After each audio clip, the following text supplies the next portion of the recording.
ఆవుకి ఏమైనా పెట్టాలంటే భయం వేస్తుందండి. అమ్మ మాట ఛానల్లో ఆవిడ వేసుకుంటున్నారు. ఆవుకి అది పెట్టింది, చిలకలు వచ్చాయి, గోరింకలు వచ్చాయని. అలాగే మధ్యాహ్నం పూట రోజు ఆవు వచ్చి తింటుందండి. కూరలన్నీ అట్టు పెడతాం. భయం వేసేస్తుంది ఇప్పుడు ఏది పెట్టాలన్నా. పాపం చూడండి ఎంత ఆకలితో తింటుందో. ఆ పేసను అలా పెట్టేనన్న తినేస్తుంది. కింద పెట్టి అలా పెట్టి తినేసిస్తుంది.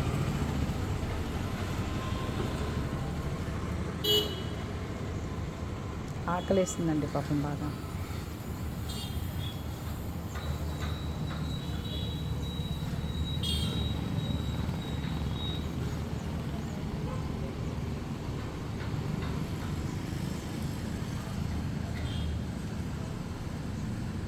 ఆకలేసి అరుచుకుంటూ వెళ్ళిపోతుంటుంది రోడ్డు మీద, పెద్ద పెద్ద అరుపులు.